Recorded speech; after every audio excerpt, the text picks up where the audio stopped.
जय गुरुदेव। ओम नमः।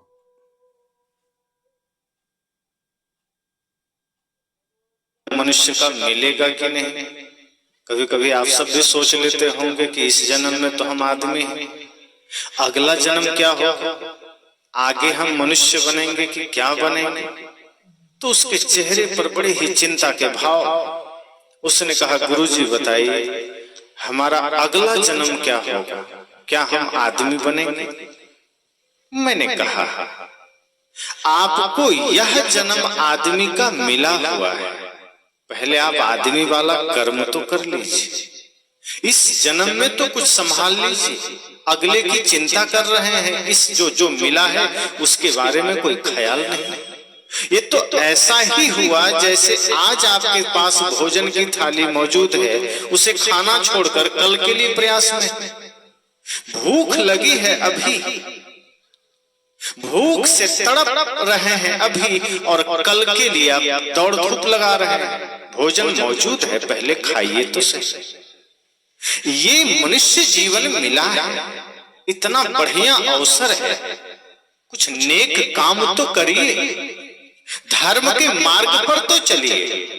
इस जीवन को यदि आपने सजा लिया, इस जन्म को यदि आपने सुधार लिया, तो निश्चित मानिए अगले जन्म की चिंता नहीं करनी पड़ेगी। कल की चिंता वे लोग करते हैं जो आज बढ़िया से नहीं जी पाते, जो आज बढ़िया से जीते हैं, वर्तमान जो सजा लेते हैं, वो जानते हैं कि भविष्य सुंदर होगा ही होगा, क्योंकि भविष्य वर्तमान के ही रास्ते से गुजरना है, अलग से तो नहीं है कि कूद के आप भविष्य में चले जाएंगे। कल का कुछ भी भविष्य, बल्कि अगला पल भी वो वर्तमान में एक एक पल बनकर अतीत होते चला जाएगा। मैंने कहा कि कल आपको क्या होना है, अगला जन्म क्या मिलना है, उससे बढ़िया यह सोचिए कि जो जन्म मिला हुआ है मैं इसका क्या कर रहा हूं। जरा विचारिए अपने जीवन को, आप सब भी विचारिए। लगातार यहाँ सत्संग हो रहे हैं, और अब तो सत्संग सिर्फ यही नहीं हो रहा है। मैंने कहा कि अब सिर्फ पंडालों में ही सत्संग हो, ऐसी बात नहीं है। आप किसी न किसी माध्यम से मोबाइल से जुड़ रहे हैं संतों से, किसी न किसी संत को सुन रहे हैं। जरा अपनी अपनी ओर निहारिए कि वो ज्ञान के शब्द से आपके जीवन में कितना बदलाव आया है, वो ज्ञान के शब्द से आपके आचरण में कितना परिवर्तन आया है। ये जन्म मिला है, संतों का संग भी मिल गया, शास्त्र भी मिल गए, कहीं ना कहीं से सज्जनों का संग मिल गया, लेकिन जीवन में परिवर्तन क्या आया? उस सज्जन को भी मैंने यही बात कही कि आप यह सोचिए कि इस जन्म में, इस जीवन में आप कर क्या रहे हैं, आप सब क्या कर रहे हैं। इतने बार से सत्संग सुन रहे हैं, इतने समय से संतों को जान रहे हैं, शास्त्र पढ़ रहे हैं, गीता रामायण भागवत का पाठ कर रहे हैं, अन्य ग्रंथों का अध्ययन कर रहे हैं, उसके बाद भी अगर जीवन से कटुता नहीं मिटी, उसके बाद भी अगर भाई भाई का विवाद ना मिटा, उसके बाद भी अगर सास बहू के झगड़े ना मिटे, इसके बाद भी अगर पड़ोसी पड़ोसी का विवाद ना मिटा, तो फिर अर्थ क्या हुआ सत्संग सुनने का? फिर मतलब क्या हुआ सदग्रंथ पढ़ने का? फिर मतलब क्या हुआ गीता रामायण भागवत पढ़ने का? सभी संतों का, सभी महापुरुषों का, सभी शास्त्रों का एक स्वर में यही कहना है कि जीवन को सुंदर बनाना। आदमी सुनता तो है, जीवन को सुंदर बनाना, लेकिन करता नहीं है। और गजब की बात यह है कि किसी ने नहीं कहा शरीर को सुंदर बनाओ, किसी ने नहीं कहा घर को सुंदर बनाओ, लेकिन आदमी वही करता है। घर को कितना सुंदर बनाया जा सकता है, हम पूरी मेहनत करते हैं। बढ़िया क्वालिटी के टाइल्स मार्बल लगाते हैं, बढ़िया क्वालिटी के पर्दे लगाते हैं, बढ़िया क्वालिटी के वाल पुट्टी करते हैं, डिजाइन निकालते हैं, बढ़िया किस्म की गाड़ियां खरीदते हैं, मोबाइल खरीदते हैं। किसी ने नहीं कहा कि तुम घर सुंदर बनाओ, लेकिन आपने सोचा कि मुझे घर सुंदर बनाना है। पर सारे शास्त्र कहते हैं, सभी संत कहते हैं, सभी सज्जन कहते हैं, मन को सुंदर बनाओ, जीवन को सुंदर बनाओ। वो हम करते ही नहीं। किसी ने नहीं कहा शरीर को सजाओ, लेकिन हम शरीर को सजाते हैं। और इसका प्रमाण क्या है? घर भी आज ब्यूटी पार्लर बन गया है। गांव शहर में तो आपको जगह जगह ब्यूटी पार्लर मिलेंगे, लेकिन अब घर भी ब्यूटी पार्लर हो गया। 10-20, 5-7 क्रीम तो पुरुष भी रखने लगे, ताकि कहीं निकले तो आंख नाक कान जहां तहां लगा ले, बालों को सजा ले। ये बाहरी सौंदर्य के पीछे हमारा मन भागता है। सब जगह ये व्यवस्था कर दी गई, लेकिन ये सत्संग जो कि हमारे मन को सुंदर बनाने के लिए, ये शास्त्र जो कि हमारे आचरण को सुंदर बनाने के लिए है, ऐसा प्रयास हम कहां करते हैं कि ऐसे सत्संग रूपी ब्यूटी पार्लर में जाकर के थोड़ा मन को भी सुंदर बना सकें, थोड़ा विचारों को भी पवित्र बना सकें, थोड़ा आचरण को भी सुंदर बना सकें। अगर आप चूक गए शरीर को सुंदर बनाने में, कोई हर्ज की बात नहीं। अगर आपने कपड़े थोड़े कम महंगे पहने हैं, सस्ते पहने हैं, कोई हर्ज की बात नहीं। अगर आपका मकान में थोड़ा टाइल्स कम कीमत का लगा है, कोई हर्ज की बात नहीं। लेकिन संत कहते हैं यदि आपका मन गंदा है, यदि मन सुंदर आपने नहीं बनाया, तो घरों के विवाद का कारण आपका मन बनेगा। फिर पड़ोसियों से आपका विवाद बना रहे, भाई से फिर बनेगी नहीं, भाई भाई में फिर खाई पैदा होगी। इसलिए संतों ने कहा कि हम सुनते हैं, वर्तमान में सुनते हैं, शास्त्र पढ़ते हैं, सत्संग में जाकर सुनते हैं, लेकिन परिवर्तन नहीं होता। जिस हेतु से हमें यह जीवन मिला है, वो कर्म हम नहीं करते। तो मैंने उस युवक से कहा कि जो जीवन मिला है, जो शरीर मिला है, आप उसका तो सदुपयोग नहीं कर रहे। क्या आपने कभी सोचा कि मेरी एक एक श्वासें कहां खर्च हो रही है? क्या आपने सोचा कि जीवन की एक एक ऊर्जा कहां खर्च हो रही है? ये शरीर किस दिशा में जा रहा है? आपकी आंखें क्या देख रही है? जरा सोचना। सुबह जगते ही रात सोने से पहले इन आंखों पर ध्यान दीजिए, ये आंखें क्या देख रही है। कानों पर ध्यान देना, ये कान क्या सुन रहे हैं और क्या इन्हें अच्छा लग रहा है। मन को देखना कि मन कहां जा रहा है। जिह्वा के बारे में सोचिए कि ये जिह्वा क्या चाह रही है, क्या खाना चाह रही है, अर्थात क्या स्वाद लेना चाह रही है, और क्या बोलना चाह रही है। जीवा से दो काम होते हैं, जीव से अर्थात मुख से, खाते भी हैं और बोलते भी हैं। तो ध्यान दीजिए कि आपका जीव, आपकी जीवा क्या चाहती है, आपके हाथ क्या चाहते हैं, आपके पैर क्या चाहते हैं। जब आप गहराई से सोचेंगे तो ये वही चाहते हैं जो नहीं कर रहा है। ये कदम, ये पैर आपको उस मार्ग पर ले जाएंगे जो निश्चय ही पतन का मार्ग है।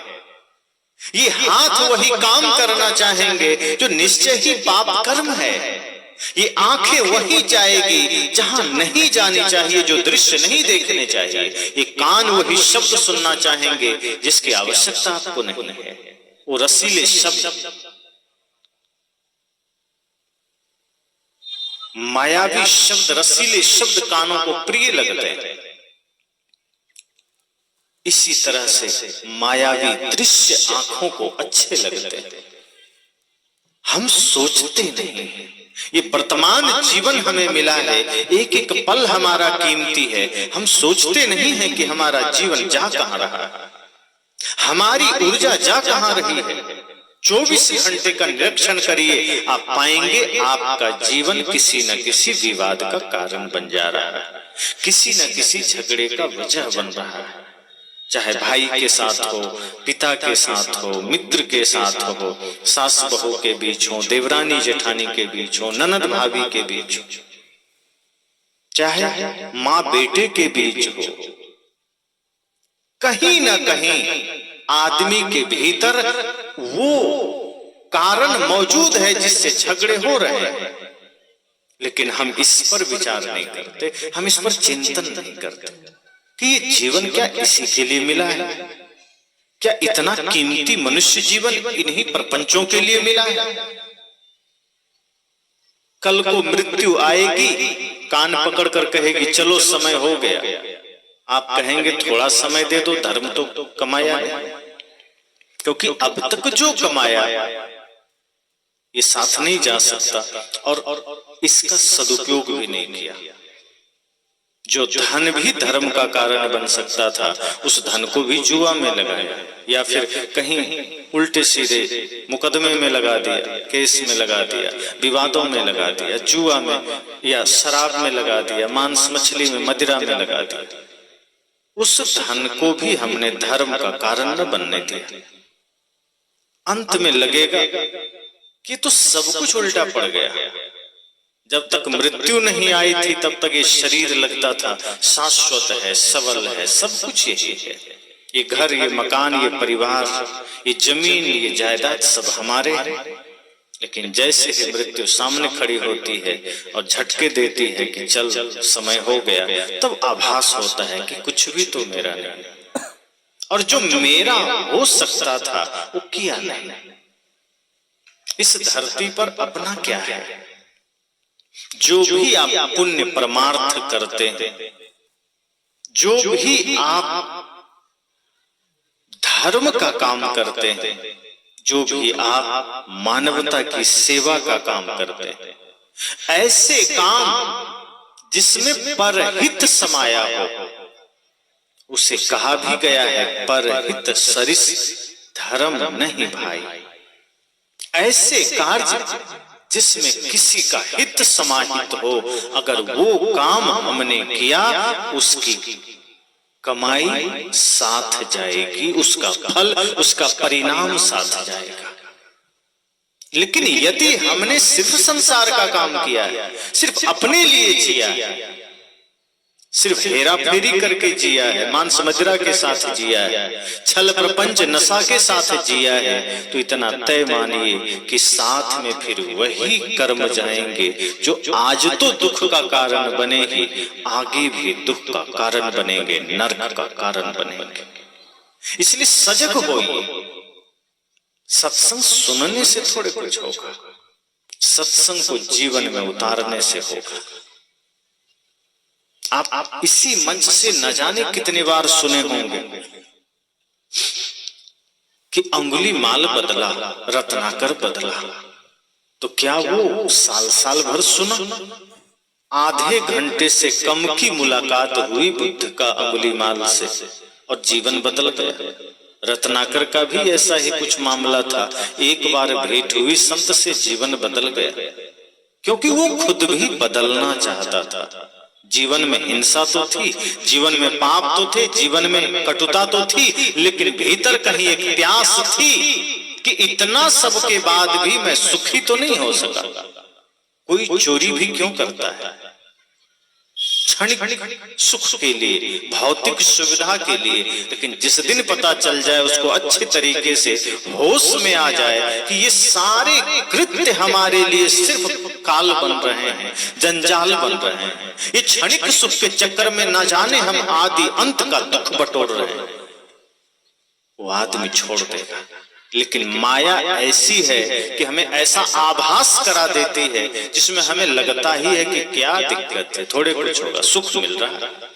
धन और माया हमें इतना सुख की प्रतीति करा देते हैं कि हम उससे मुक्त ही नहीं हो पाते।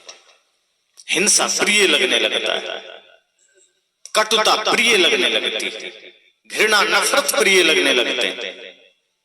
और ये इतना ही कारण है कि जैसे किसी मछुआरा को मछली की टोकरी भी सुगंधित मालूम पड़ती। उसको अगर बगीचे में ले जाया जाए तो उससे सिर में दर्द हो जाता है। फूल के बगीचे में जहां सच में सुगंधी है, जहां खुशबू है, वहां उसे सिर में दर्द हो जाता है। लेकिन मछली की दुर्गंध भी उसे खुशबू मालूम पड़ती है। ऐसे ही हमें नफरत, घृणा, हिंसा, व्यभिचार, पाप का जीवन प्रिय लगता है। लेकिन जहां सत्य हो, भक्ति हो, सेवा हो, प्रेम हो, अहिंसा हो, वो हमें कटु लगता है। कारण इतना है कि भीतर कटुता है, इसलिए बाहर से हम प्रेम भीतर स्वीकार नहीं कर पाते, बाहर से सत्संग हम भीतर स्वीकार नहीं कर पाते। इसलिए सत्संग मिला है तो सोचिए आगे क्या होगा कोई नहीं जानता, अगला जन्म क्या होगा कोई नहीं जानता। लेकिन इतना आप कर सकते हैं कि अगर इस जन्म में, इस जीवन में नेक काम कर लिया, एक दूसरे के साथ आपका व्यवहार मधुर हो जाए, दीन दुखियों की सेवा का भाव जागृत हो गया, तो समझिए अगला जन्म भी मनुष्य का मिल सकता है। वरना गए तो बहुरे नहीं, कुशल कहे को आओ। जो गया फिर उसका दोबारा कहा नहीं जा सकता कि मनुष्य जीवन में आना होगा। पक्का फल जो गिर पड़ा बहुरी न लागे डार, सदगुरु कहते हैं कि जैसे पेड़ से पक्का हुआ फल गिर करके जमीन पर आ जाए टूट करके, और दोबारा उसे जोड़ने की चेष्टा आप करें तो जुड़ेगा नहीं। ऐसे ही एक बार अगर मृत्यु आ जाए और शरीर बिखर जाए तो दोबारा वही शरीर उठकर खड़ा नहीं होगा। अब आगे तो कोई नहीं जानता क्या मिलेगा। इसलिए जो वर्तमान है, जो हाथ में है, उसे संभालना है, उसे सही करना है, उसे ही दुरुस्त करना है कि ये शरीर हम सबको मिला तो है, लेकिन हम कर्म कैसा कर रहे हैं। मनुष्य शरीर मिला और मनुष्य शरीर का कर्म है, शक्ल मनुष्यों की है, अक्ल और जीवन मनुष्य का है क्या? हमारी यात्रा मनुष्य की है क्या? हमारी यात्रा कहीं और जा रही है। कभी कभी आप खुद में सोचिए कि जिस हेतु से मनुष्य जीवन मिला उसका एक भी काम हम क्यों नहीं कर पा रहे।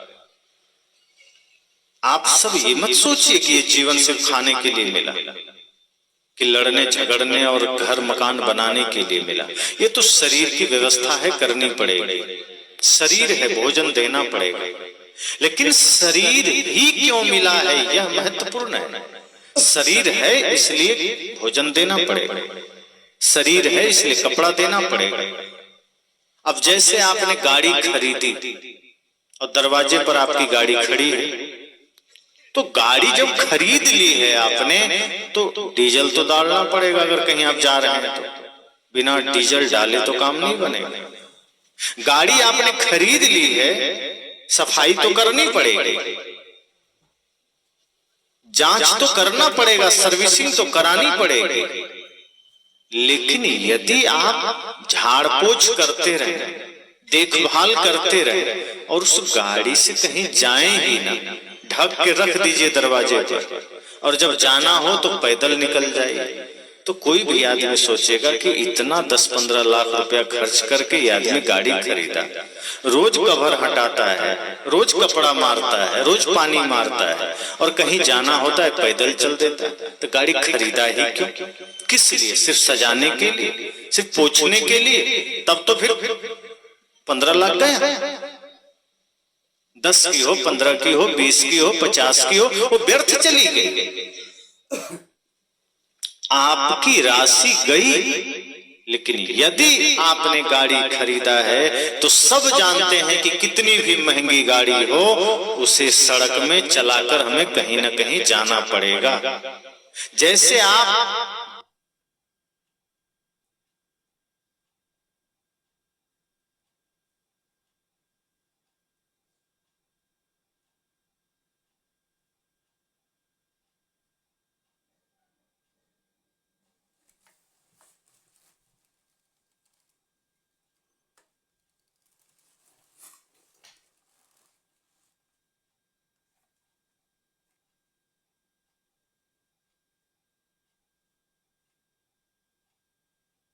कबीर की वाणी इतनी विराट है कि उस पर बोलने के लिए तो पूरा जीवन कम है, लेकिन फिर भी कुछ बिंदु मैं जितना उचित समझ सकता था बोला। हमारे बीच बातें कुछ आई है कि जैसे लोग कपड़े उपड़े लेके आते हैं ना भेंट में, तो इस पर है कि वो अपनी खुशी है, ये कोई जरूरी नहीं होना चाहिए कि लाना ही लाना है। जब हम बाहर किसी चीज को नियम बना देते हैं फिर वो समस्या बन जाती है, बोझ बन जाता है। आप उपहार में करोड़ों दे दीजिए खुशी से, कोई दिक्कत नहीं है, लेकिन जब नियम बन जाता है 5 रुपया भी देने का तो आदमी चोरी करता है। जैसे आप देखिएगा सरकार टैक्स लगाती है ना, तो किसी को 100 रुपया महीना भी टैक्स देना, वो चोरी करना शुरू कर देता है, लेकिन दान वही आदमी 1 लाख कर देता है। तो जब स्वेच्छा पर रहता है तो आदमी दान कर देगा, लेकिन जहां टैक्स आ गया कि देना ही है तो आदमी का मन उल्टा काम करता है, फिर वो नहीं देता है। जैसे आप किसी को दे दीजिए कि ये कमंडल ले जाओ घर में दे देना, वो दे देगा। आप उसको कह दीजिए ले जाओ लेकिन इसको खोलना मत, अब वो रास्ते में चुपके से खोलेगा, पता नहीं क्या है, क्यों मना किया है। आप दीवार पर लिख दीजिए यहाँ पेशाब करना मना है, आदमी वहीं पेशाब करेगा। अब नहीं लगा है, नहीं करना है, कहीं और करना है, फिर भी देख लिया यहाँ पेशाब करना मना है, तो कहेगा है तुम्हारे बाप का नौकर है, हम करेंगे, यही करेंगे, देखते हैं तुम क्या करता है। ये आदमी का मन है। और आप वहां लिख दीजिए, अगर आप कहीं आप बढ़िया घर बना लिए, पीछे कहीं लिख दिए पेशाब करना मना है, आदमी करेगा। इसलिए अगर कोई ऐसा किए हैं तो मिटा दीजिएगा, वहां दूसरा चीज लिखिएगा, मैं बता रहा हूं, वहां लिखिएगा सावधान यहाँ पेशाब करना ही पड़ेगा, वो नहीं करेगा, कहेगा तुम्हारे बाप का नौकर है, हम कहीं और करेंगे, यहां तो बिल्कुल नहीं करेंगे। तो ऐसा है आदमी का मन। तो आप अगर किसी चीज को नियम बना देंगे कि ये लाना ही लाना है, तो आदमी फिर उसमें खोजने लगता है कि 100-200 में काम चल जाए, फिर वो खुशी से नहीं लाता, फिर वो गिफ्ट फिर नहीं रहता। फिर कपड़े भी ऐसा खोज के लाता है कि एक बार पहने दोबारा में पोछा मारने काम में है। तो ये सारी मान्यताएं बंद होनी चाहिए। ये तो भीतर की खुशी है, किसी की इच्छा हुई दे देगा, नहीं हुआ नहीं देगा।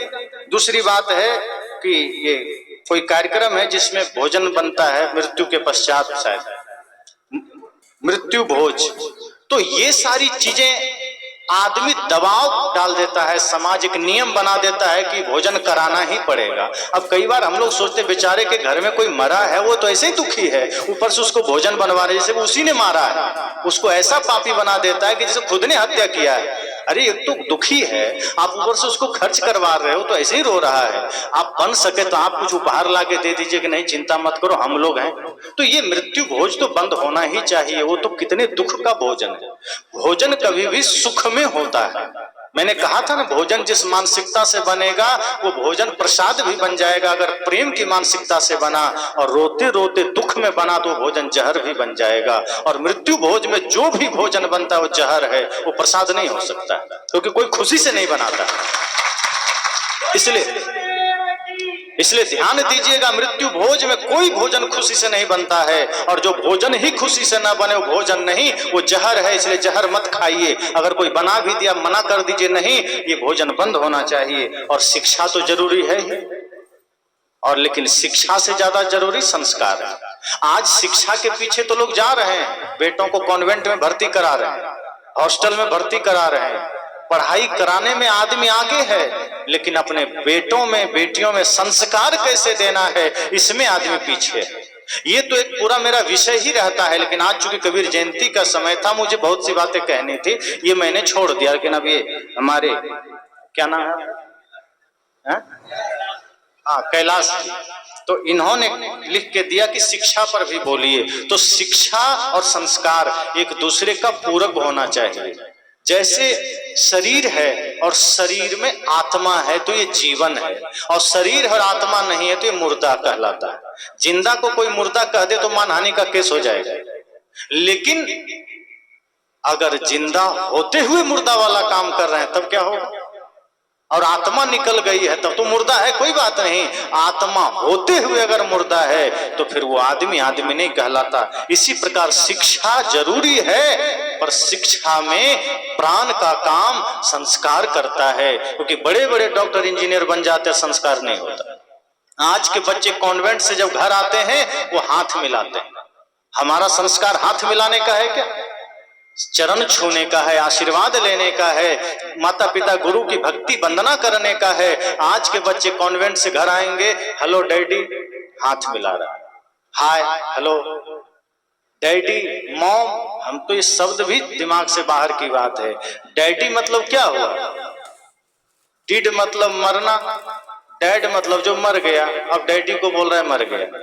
अरे पिता बोलो, बाबूजी बोलो, डैड बोल रहे हैं। माँ को मॉम बोल रहे हैं। माँ और मैया ये दो शब्द बड़े प्यारे शब्द हैं, बड़ा गहरा शब्द है। ये आदमी नहीं कहता। तो शिक्षा आज हम जो पा रहे हैं, वो शिक्षा जितना हमें मिल रही है उसमें संस्कार का समावेश जरूरी है। और जिस दिन शिक्षा में संस्कार आ गया उस दिन कोई डॉक्टर बने ना बने वो इंसान जरूर बनेगा। उस दिन वो डॉक्टर बने ना बने वो इंसान जरूर बनेगा। लेकिन आज शिक्षा है, पर शिक्षा लेके कोई हिंदू बन रहा है, कोई मुसलमान बन रहा है, कोई डॉक्टर बन रहा है, कोई इंजीनियर बन रहा है, कोई भक्त बन रहा है, कोई भगवान बन रहा है, इंसान कोई बन ही नहीं रहा है। सदगुरु कबीर कहते हैं, मैं किसी को हिंदू मुसलमान नहीं बनाता, मैं किसी को विद्वान भगवान नहीं बनाता, मैं लोगों को इंसान बनाता हूं। और इंसान बनने की शिक्षा सदगुरु कबीर के मंच से मिलती है। इसलिए आप ABCD की शिक्षा पाइए, क ख की शिक्षा पाइए, सारे शास्त्र की शिक्षा पाइए, लेकिन संस्कार प्राण का काम करता है। जैसे अभी आप यहाँ दिया जलाएं, इसका ज्योति बुझा दीजिए, दिया 2 कौड़ी का भी नहीं, भले ही सोने का दिया हो, लेकिन ज्योति जल रही तो मिट्टी का दिया भी कीमती हो जाता है। इसी तरह से आदमी जब चाय पीता है तो चाय का प्याला नहीं देखता है, चाय की क्वालिटी क्या है वो देखता है। सोने के कप में चाय दीजिए और एकदम 1 नंबर घटिया चाय दीजिए, आदमी एक घूंट लेके फेंक देता है। लेकिन मिट्टी के कप में चाय बढ़िया है, कहता है वाह क्या चाय है। यही है जीवन में शिक्षा और संस्कार। शिक्षा के पीछे तो आप कोशिश करते ही हैं, शिक्षा चाहिए भी, लेकिन उस शिक्षा में संस्कार चाहिए। आप अपने बच्चों को, अपने बच्चियों को संस्कार दीजिए। कौन सा संस्कार देना है? माता पिता गुरु की भक्ति का संस्कार दीजिए, राष्ट्र भक्ति का संस्कार दीजिए, समतावादी विचार दीजिए, मानवतावादी विचार दीजिए। संप्रदायवाद मत डालिए। उसमें बच्चे का जन्म हुआ, कहते हैं ये दादा दादी हैं, मामा मामी हैं, फूफा हैं, सबका परिचय करा दिया। ये तुम्हारा खेत है, ये गाड़ी है, ये बंगला है, ये धन है, परिचय करा दिया। आपने कभी ये सोचा कि हम बच्चे को ले जाएं और कबीर साहब के सामने कहें ये देखो संत सम्राट सदगुरु कबीर साहब, ये देखो भगवान बुद्ध हैं। फिर वो पूछे कौन है तो बताओ उनके बारे में, उनकी जीवनी पढ़ाओ। जिस दिन आप अपने बच्चों का परिचय धन दौलत के साथ साथ, घर परिवार के साथ साथ, रिश्ते नाते के साथ साथ अपने महापुरुषों से कराने लग जाएंगे, वो बचपन में ही वो भी उसी मार्ग पर चलने को उत्सुक हो जाएगा। बचपन में ही वो भी माता पिता गुरु भक्त हो जाएगा, राष्ट्र भक्त हो जाएगा, और वही मानवतावादी विचार का उन्नायक बन सकेगा, वही मानवतावादी विचारों का संवाहक बन सकेगा। इसलिए शिक्षा भी दीजिए, संस्कार भी दीजिए, उसे विद्यालय भी भेजिए और संतों के पास भी ले जाइए। आदमी करता क्या है, नाच नौटंकी में जाता है, बच्चे को लेके जाता है, सत्संग में आता है तो घर में छोड़ के आता है। छोड़ो कहाँ जाएगा, कहीं बच्चा सधुआ ना जाए, साधु ना हो जाए। बच्चा शराबी बन जाए ज्यादा दिक्कत नहीं है माता पिता को, कहीं साधु बन गया तो दिक्कत। कहता क्या करें, एक ही वो बेटा है। अब वो आपको बड़ा होने के बाद वृद्धाश्रम में डाल रहा है, आप रो रहे हैं, लेकिन फिर भी बेटा चाहिए सामने। तो ध्यान रखिए, शिक्षा तो जरूरी है, क्योंकि शिक्षा से आप समझेंगे संसार को, लेकिन स्वयं को समझना है और मोक्ष तक जाना है तो संस्कार जरूरी है। संसार में कुछ बढ़िया काम करना है तो संस्कार जरूरी है। जिसके पास संस्कार नहीं है वो कभी भी समाज के लिए नहीं सोच सकता, वो कभी भी माता पिता का सम्मान नहीं कर सकता। फिर वो हाथ ही मिलाएगा, वो फिर चरण स्पर्श करके आशीर्वाद नहीं लेगा, फिर वो आपकी सेवा नहीं करेगा। अगर आपने अपने बच्चे को डॉक्टर इंजीनियर बना दिया और संस्कार नहीं दिया तो कहेगा माँ समय नहीं है मेरे पास, ये लो 20,000 रुपये और 1 महीना में काम चलाओ, मेरे पास फुर्सत नहीं है।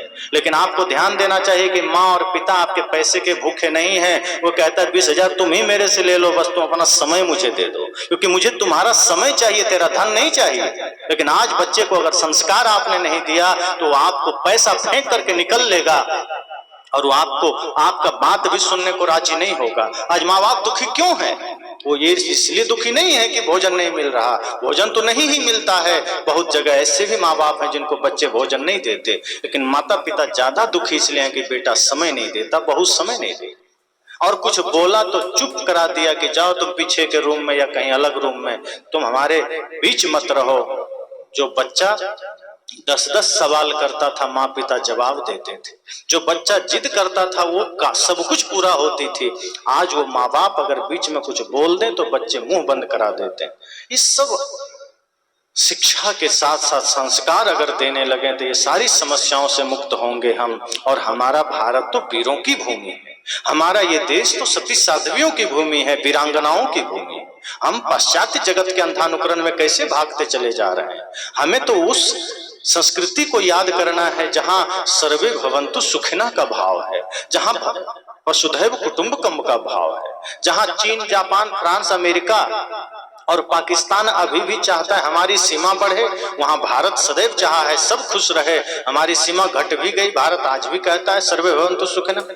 तो भारत तो वो देश है जो सत्य चाहता है, प्रेम चाहता है, न्याय चाहता है। लेकिन उसी मिट्टी में आज जन्म लेने वाले बच्चे आज स्वार्थी बनते चले जा रहे हैं।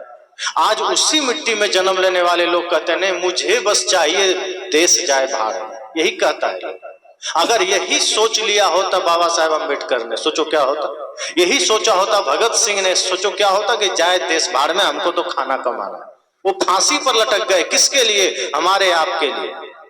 सीमा पर हमारे जवान 30-40 हजार में नौकरी करते हो, कोई पैसे पर नौकरी नहीं कर रहे हैं। 30-40 हजार नौकरी के लिए नहीं गए, देश के लिए कुर्बान होने गए। जैसलमेर से लेके सियाचिन तक बॉर्डर पर खड़ा होकर दुश्मन की गोली सीने पर खाने को राजी है। और हर दिन खबर आती है 2 जवान शहीद हो गया, 5 शहीद हो गए। किसके लिए? हमारे भारतवासी सुकून से सोए, हमारे लोग प्रेम से रहें, और हम यहाँ जातिवाद कर रहे हैं, लड़ झगड़ रहे हैं। शिक्षा नहीं, संस्कार नहीं, धन दौलत के लिए लड़ रहे हैं, स्वार्थ के लिए लड़ रहे हैं कि मुझे दुनिया से क्या मतलब। चलो भाई, दुनिया से नहीं मतलब, देश से तो मतलब होना चाहिए। देश तो आपका है, इस देश में हमने जन्म लिया है। क्योंकि एक आदमी अपने माँ बाप, अपने माँ के गर्भ से तो जन्म लेता ही है, साथ साथ एक संस्कृति के गर्भ से जन्म लेता है। और जिस संस्कृति के गर्भ से हम सबने जन्म लिया है उसका नाम भारतीय है, उसका नाम भारतीयता है। और जिस देश में हमने जन्म लिया है उसका नाम भारत। इसलिए हम सब का दायित्व है, हम सब का कर्तव्य है देश के प्रति, और वो संभव होगा शिक्षा और संस्कार से। तो कैलाश जी की बातें, इसमें बहुत उपयोगी कुछ बातें उन्होंने रखी।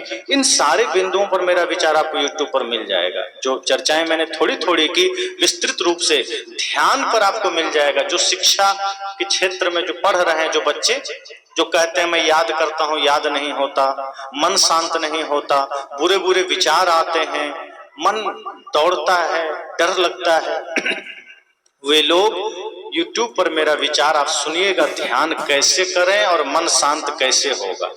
उसमें आपको पूरा विधि विधान से आपको मिल जाएगा कि हम कैसे, ये माइंड भी तेज हो जाएगा।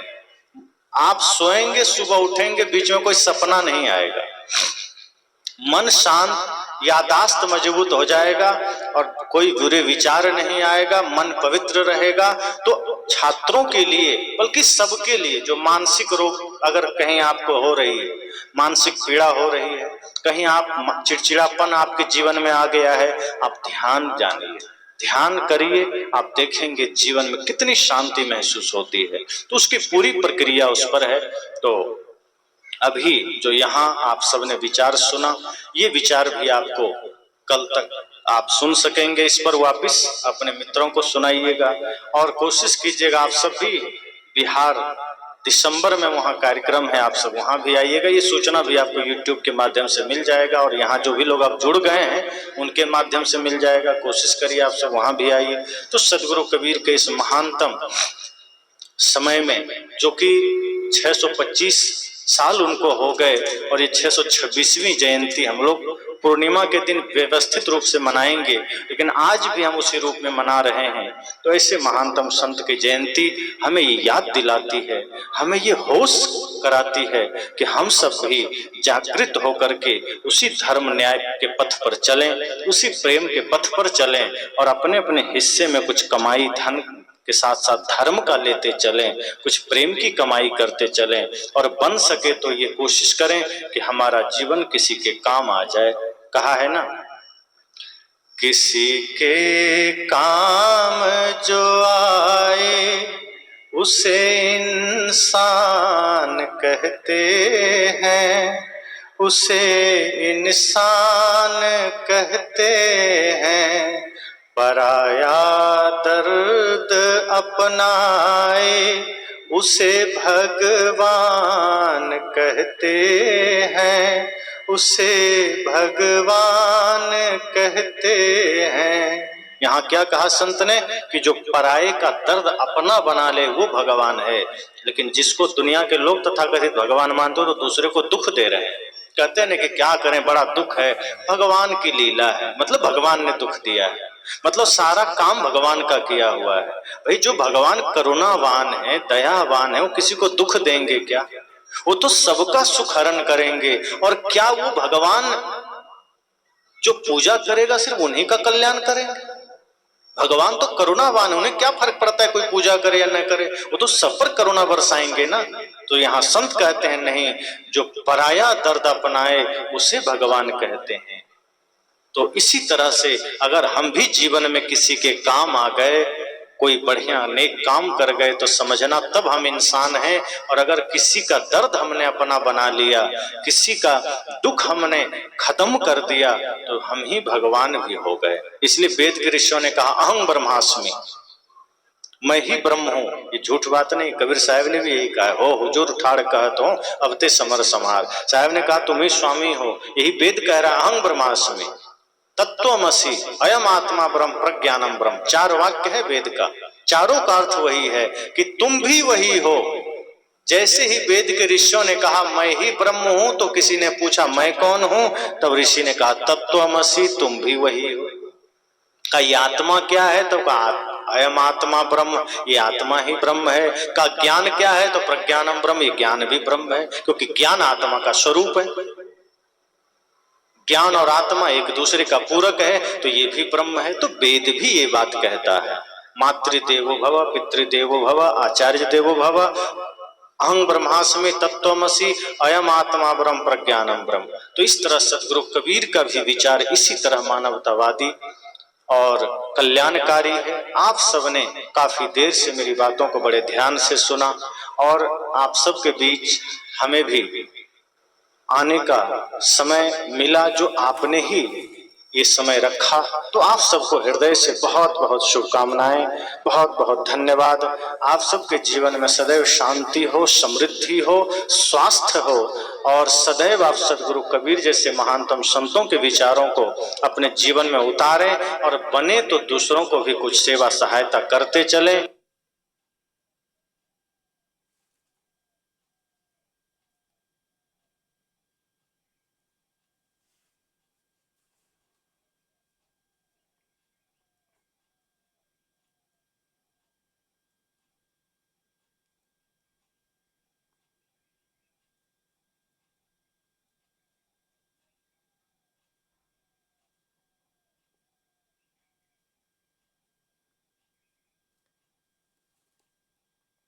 मैं कैलाश जाटव, ग्राम कोदिया, पोस्ट फूपेर, जिला विदिशा, तहसील नटरन। कृपया कोई गलती हो क्षमा करें और सभी महापुरुषों को मेरा प्रणाम।